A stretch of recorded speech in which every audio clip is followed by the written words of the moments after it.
माया ने शौर्य से कहा, कैसे डरपोक हो तुम? मुझे भरोसा नहीं हो रहा कि मैंने तुम पर मुझे बचाने के लिए भरोसा किया था। तुम किसी काम के नहीं हो, एक नंबर के डरपोक हो तुम। तुमसे अच्छी तो मैं हूँ जिसमें कम से कम शनाया पर अटैक करके उसका फोन तोड़ने की हिम्मत तो थी। माया ने जैसे ही ये बात बोली, आहान को गुस्सा आ गया। तुमने शनाया पर अटैक किया? आहान के पीछे खड़ी शनाया पैनिक करने लगी। वो जानती थी कि अगर कोई उसे परेशान करे तो आहान को बर्दाश्त नहीं होता। वो नहीं जानती थी कि अब आहान क्या करने वाला है। वो चाहकर भी आहान को नहीं रोक सकती थी, इसलिए बस चुपचाप पीछे खड़ी थी। हाँ, मैंने शनाया पर अटैक किया, क्या कर लोगे तुम? माया ने कहा। वो नहीं जानती थी कि वो किससे पंगा ले रही थी, इसलिए उस वक्त उसे आहान से बिल्कुल डर नहीं लग रहा था। मैं क्या कर सकता हूँ, ये तुम्हें अभी पता चल जाएगा, आहान ने कहा। उसके बाद उसने अपना फोन निकाला और रॉकी को कॉल किया और उसे गिल कंस्ट्रक्शंस के ऑफिस आने को कहा।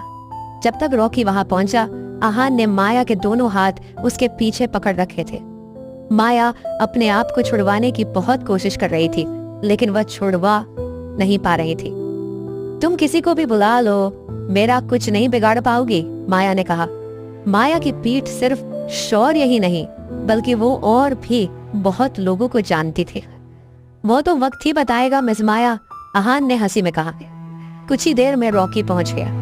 रॉकी को देखकर शनाया को माया पर तरस आने लगा और वो अपनी गर्दन हिलाने लगी। रॉकी को देखकर वो आहान को यंग मास्टर नहीं बुला सकता था। रॉकी ने इसने शनाया पर हाथ उठाने की कोशिश की थी। आहान ने माया को रॉकी की तरफ हल्का सा धक्का देते हुए कहा। इतने में ही रॉकी समझ गया था कि उसे क्या करना है। रॉकी ने माया के हाथ पकड़े और उससे सवाल किया, तुमने शनाया पर हमला किया था, तुम्हारा दिमाग खराब हो गया, तुम क्या करोगी? छोड़ो मुझे, तुम्हें पता नहीं कि मैं कौन हूँ, माया ने कहा। रॉकी ने कहा, चिल्लाने लगी। वहां खड़े हुए हर इंसान को समझ नहीं आया कि माया के साथ क्या हुआ था। माया अचानक से घुटने टेक कर क्यों बैठ गई थी? इतने में माया की कलाई में कुछ गड़बड़ थी। वो भागकर उसके पास गया और इसे संभाला। आहान, ये तुमने क्या किया? ये सुनकर शौर्य को गुस्सा आ गया। वो जैसे ही आहान की तरफ बढ़ा, वहां एक गाड़ी आकर रुकी। गाड़ी से एक आदमी छड़ी के सहारे उतरा। ये आनंद गिल थे। उनको देखकर शौर्य रुक गया और दादाजी शौर्य ने कहा। आनंद गिल सीधे शौर्य की तरफ गए और चिल्लाकर बोले, अपने घुटने टेको। अपने दादाजी की ये बात सुनकर उससे बहुत अजीब लगा। पर दादाजी, मैंने क्या किया है? मैंने तुमसे क्या कहा? सुनाई नहीं दिया, बहरे हो? आनंद ने अपनी छड़ी जमीन पर पटकते हुए गुस्से में कहा। शौर्य को मन ही मन में बहुत गुस्सा आ रहा था। वो आगे चलकर गिल कंस्ट्रक्शन का मालिक बनने वाला था और आज उसके दादाजी उसे सबके सामने घुटने टेकने के लिए कह रहे थे। घुटने तो इस आहान को टेकने चाहिए, फिर दादाजी मुझे ऐसा क्यों बोल रहा है? शौर्य ने अपने दांत पीसते हुए कहा। बस शौर्य अपने दादाजी की बात नहीं टाल सकता था, इसलिए वो घुटने टेक कर उनके आगे बैठ गया। दादाजी, इतना तो बता दीजिए कि मैंने किया क्या है? शौर्य ने अपनी गर्दन नीचे झुकाते हुए पूछा। तुम्हें इतनी हिम्मत है कि तुम बच्चे पूछ रहे हो कि तुमने क्या किया है? क्या तुम नहीं जानते कि तुमने क्या किया है? आनंद गुस्से से कांप रहे थे। उन्होंने अपनी छड़ी से शौर्य को मारा। किसी ने भी उन्हें इतने गुस्से में कभी नहीं देखा था। सब जैसे ही वहां चम गए। शनाया भी सोच रही थी कि आखिर ऐसा क्या कर दिया शौर्य ने। दादाजी, ये आप क्या कर रहे हैं? शौर्य ने कहा। इतने लोगों के बीच में शौर्य को मारा, तब उसे बहुत बुरा लगा और गुस्सा भी आया। तुम मुझसे सवाल कर रहे हो? इतनी हिम्मत तुम्हारी? आनंद ने कहा। दादाजी, आप मुझे मार सकते हैं, पर कम से कम इतना तो बता दीजिए कि मैंने किया क्या है, शौर्य ने कहा। आनंद गिल ने लंबी सांस ली और कहा, स्प्रिंग कॉर्पोरेशन के प्रोजेक्ट्स तुमने बेचे।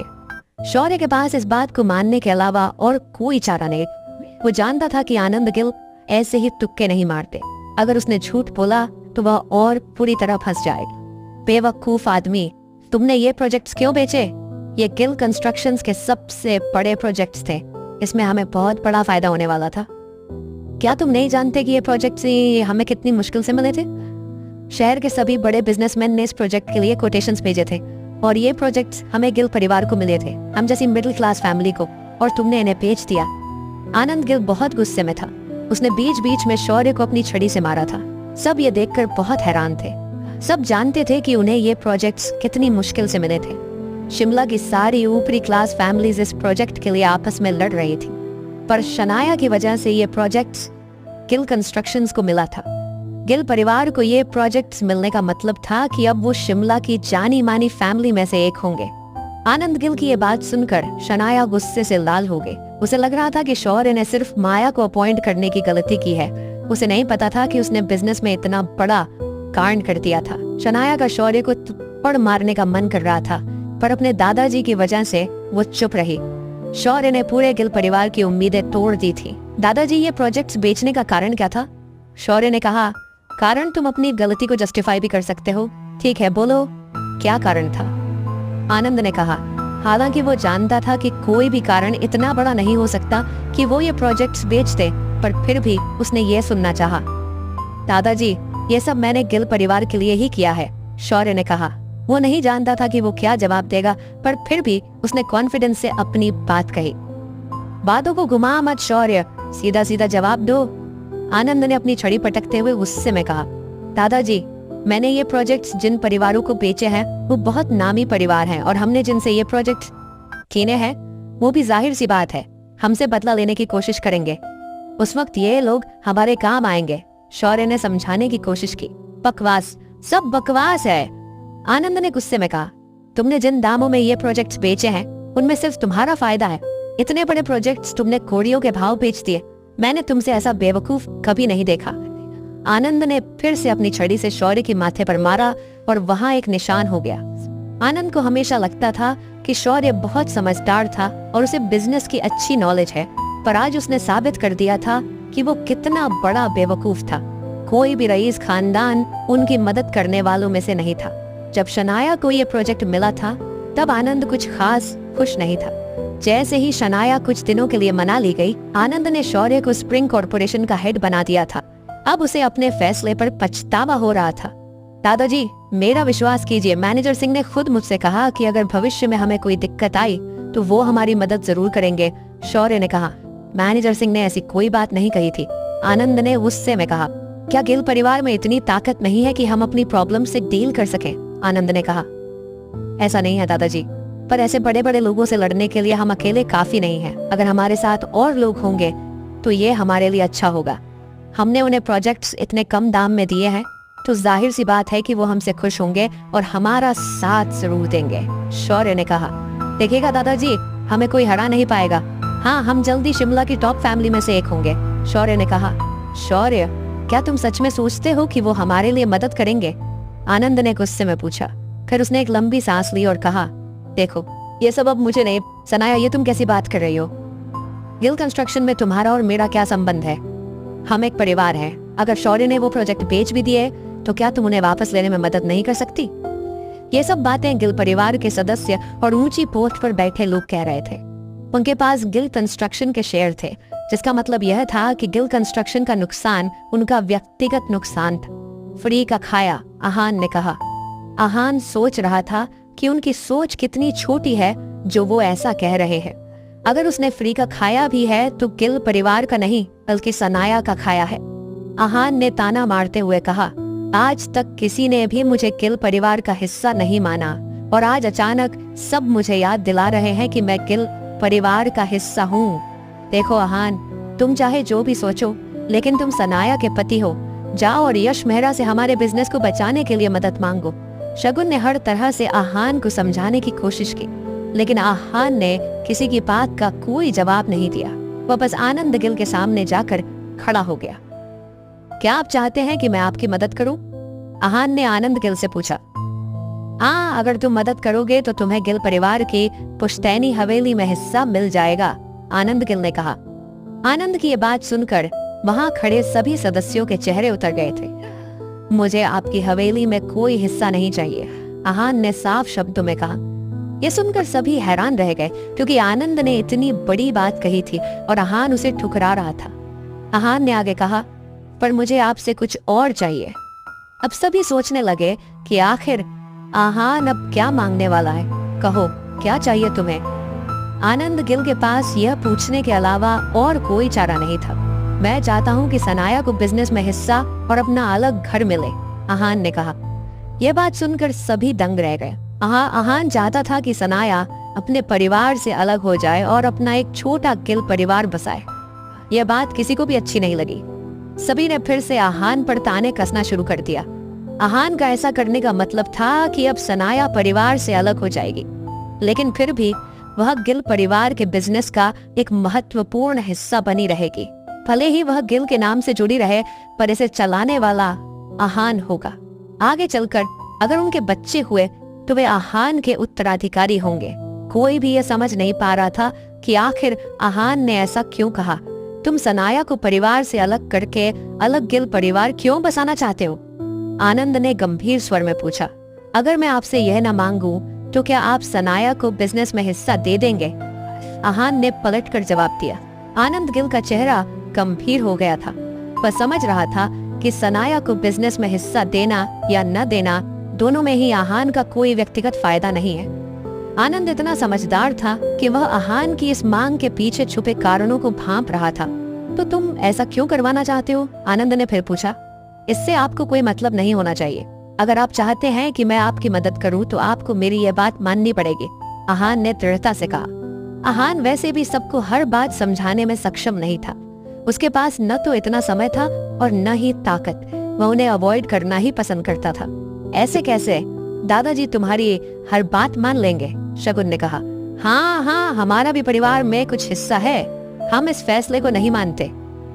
गिल परिवार में कोई हिस्सा नहीं होगा। इसका इरादा सही नहीं है। हमें इसे परिवार से निकाल देना चाहिए ताकि आगे ऐसा बोलने की कोई सोच भी ना सके। गिल परिवार के सीनियर मेंबर्स कहने लगे। वे नहीं चाहते थे कि सनाया को कोई भी हिस्सा मिले। इन सब की बातें सुनकर आहान मुस्कुरा रहा था और आनंद गिल कुछ सोच रहे थे। आहान को भरोसा था कि आनंद उसकी बात जरूर मानेंगे, क्योंकि वह बाकी लोगों की तरह नहीं थे। वह हमेशा दूर की सोचते थे। ठीक है, तुम जैसा चाहते हो वैसा हो जाएगा, आनंद ने कहा। और जिसे जो सोचना है वह सोच सकता है, लेकिन कोई मुझसे इस बारे में बहस करेगा तो फिर सिंह परिवार से प्रोजेक्ट लाने की जिम्मेदारी उसकी होगी। अब सब चुप हो गए। किसी में इतनी हिम्मत नहीं थी कि सिंह फैमिली से पंगा ले सके। गिल परिवार की सेकंड जनरेशन चुप हो गई थी और थर्ड जनरेशन में किसी में इतनी हिम्मत नहीं थी कि आनंद गिल की बात न माने। कुछ लोग अपने शेयरों को लेकर चिंता में थे तो कुछ लोग खुश थे कि अब आहान अलग हो रहा है। उन्हें विश्वास था कि दोनों पति पत्नी मिलकर ज्यादा दिन घर नहीं चला पाएंगे। आहान मुस्कुराने लगा। वह जानता था कि वह अपने काम में सफल जरूर होगा। आहान ने ये सब सनाया की सुरक्षा के लिए किया था। आहान जानता था कि एक दिन उसकी और गिल परिवार की लड़ाई जरूर होगी, तब उसे शायद शिमला छोड़कर जाना पड़ेगा। ऐसे में गिल परिवार सनाया को बहुत परेशान करेगा। आहान चाहता था कि ऐसा कुछ होने से पहले सनाया अच्छे से सेटल हो जाए और अपना स्टैंड ले। आहान पूरी जिंदगी सनाया को सपोर्ट और प्रोटेक्ट करना चाहता था। ठीक है, फिर मैं अपना काम कर दूंगा, आहान ने कहा और फिर सनाया की तरफ अपना हाथ बढ़ाया। चले सनाया। सनाया ने आहान का हाथ पकड़ा और दोनों वहां से चले गए।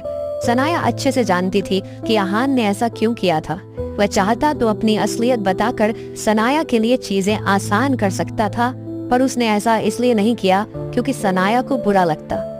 गिल परिवार चाहे जैसा भी हो, लेकिन वह उसका परिवार था जिसके साथ वह पिछले 26 सालों से रह रहा था। आहान ने अपना इतना बड़ा नुकसान सिर्फ सनाया की सेल्फ रिस्पेक्ट के लिए किया था। दोनों के वहां से चले जाने के बाद आनंद गिल ने कहा, शगुन, आज से इस कंपनी के वाइस प्रेसिडेंट तुम हो। इतना सब कुछ हो जाने के बाद मैं शौर्य को यह जिम्मेदारी नहीं दे सकता। शगुन इस पोस्ट के लिए सही नहीं थी, मगर फिर भी आनंद को अपने परिवार से किसी को इस पोस्ट पर रखना था, इसलिए उन्होंने यह फैसला लिया।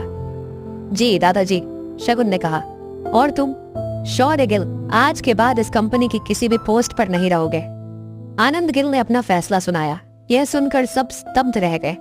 कल तक जो इस कंपनी का वारिस था, आज इस कंपनी में उसकी कोई पोजीशन नहीं थी। पर दादाजी, मुझे एक मौका तो दीजिए। आहान वो प्रोजेक्ट्स वापस ले आएगा, तब तो आप मुझे वापस आने देंगे ना? शौर्य का दिल टूट गया था। नहीं, बिल्कुल नहीं। तुम जैसे बेवकूफ के लिए इस कंपनी में कोई जगह नहीं है, आनंद गिल ने कौर स्वर में कहा और वहां से चले गए। उनके जाने के बाद सब में फिर से कानाफूसी शुरू हो गई। पता नहीं इन्हें क्यों लग रहा है कि वो फटीचर आहान प्रोजेक्ट्स वापस ले आएगा। क्या अशमेरा उसकी बात मानेगा? ऐसा लग रहा है जैसे भाई साहब पागल हो गए हैं। बेचारा शौर्य कहाँ इस कंपनी का मालिक बनने वाला था और अब इस कंपनी का हिस्सा भी नहीं है। कहते कहते सब अपने अपने घर चले गए। शौर्य गुस्से से माया को वहीं छोड़कर चला गया। जैसे ही वह घर पहुंचा, उसने मैनेजर सिंह को कॉल किया। मैनेजर सिंह, आज ऑफिस में धीरे धीरे उसने मैनेजर सिंह को सारी बात बता दी। मैनेजर सिंह, आप सतर्क रहिएगा, आहान यश मेहरा का दोस्त है, उसने अंत में कहा। यश मेहरा का दोस्त है तो क्या हुआ, वो उनका इस्तेमाल करके मुझसे ये प्रोजेक्ट्स वापस नहीं ले सकता। मैनेजर सिंह ने कहा, आप नहीं जानते सनाया को ये प्रोजेक्ट उसी की वजह से मिला है। शौर्य ने समझाने की कोशिश की, तुम चिंता मत करो, मैं भी सिंह परिवार का हूँ, ऐसा कोई भी मेरा कुछ नहीं बिगाड़ सकता। सिंह ने आत्मविश्वास से कहा। शौर्य उन्हें बताना चाहता था कि आहान सिर्फ यश मेहरा को जानता नहीं बल्कि एक फाइटर भी है। आप ऐसा कीजिए, अपने साथ कुछ बॉडीगार्ड और सिक्योरिटी रख लीजिएगा। शौर्य ने कहा, ये क्या बोल रहे हो, एक मामूली बैंक कर्मचारी के लिए मुझे सिक्योरिटी पर खर्चा करना पड़ेगा, मैं उसे अकेले ही संभाल लूंगा, सिंह ने अपने अहंकार में कहा। मैनेजर सिंह, मैं जानता हूँ आप स्ट्रॉन्ग हैं, पर प्लीज मेरी बात मान लीजिए, शौर्य ने आखिरी कोशिश की। ठीक है, तुम कहते हो तो मान लेता हूँ, सिंह ने कहा। मैनेजर सिंह, आपसे एक और काम था, क्या कोई ऐसी दवा है जिससे हम किसी को बेहोश कर सके और फिर वह कभी ना उठ पाए? है, शौर्य ने पूछा। शौर्य जानता था कि सिंह फैमिली ऐसी दवाइयों का काला धंधा करती है, दूसरे देशों से दवा मंगवा कर यहाँ ऊंचे दामों पर बेचती थी।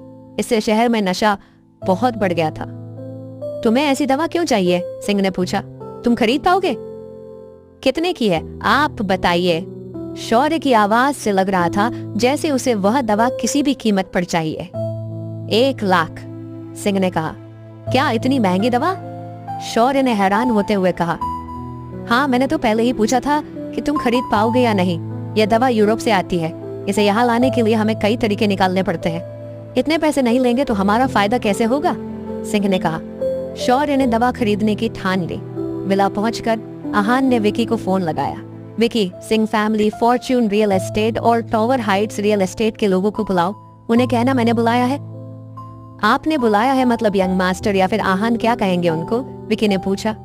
गिल फैमिली, उन्हें कहना गिल फैमिली ने बुलाया है। और हाँ, उन्हें किसी फार्म हाउस में बुलाना। जी यंग मास्टर, मैं समझ गया, विकी ने कहा। इन कंपनियों ने शौर्य से प्रोजेक्ट्स खरीदे थे, अब आहान उन्हीं से डील करके प्रोजेक्ट्स वापस लेना चाहता था। जब आहान ने फोन रखा तब सनाया उसे देख रही थी। क्या बात है सनाया? आहान, क्या कल उन लोगों से मैं बात कर सकती हूँ? ठीक है सनाया, तुम उनसे बात कर सकती हो, पर ध्यान रखना कि उनके सामने कमजोर मत पड़ना और उनकी कोई बात मत मानना, आहान ने कहा। ठीक है आहान, सनाया ने कहा। सनाया, चिंता मत करना, मैं वहाँ तुम्हारे साथ रहूंगा। मैं तुम्हारा साथ सिर्फ कुछ वक्त के लिए नहीं बल्कि पूरी जिंदगी देना चाहता हूँ। मैं हमेशा तुम्हें सपोर्ट और प्रोटेक्ट करूंगा, आहान ने कहा। थैंक यू आहान, सनाया ने कहा। मुझे थैंक यू क्यों बोल रही हो, मैं तुम्हारा पति हूँ, तुम्हारा साथ दूंगा, बस अपने साथ कुछ भी गलत मत होने देना, आहान ने कहा। मैं ध्यान रखूंगी, सनाया ने कहा। सनाया ने अचानक याद किया कि आहान ने उसके लिए कितनी बड़ी कुर्बानी दी है। उसकी आंखें नम हो गईं और वह दूसरी तरफ देखने लगी। क्या आहान और सनाया के बीच अब सब पहले जैसा हो पाएगा? मीटिंग में क्या होगा? शौर्य ने वह दवाइयां किस लिए मंगवाई है?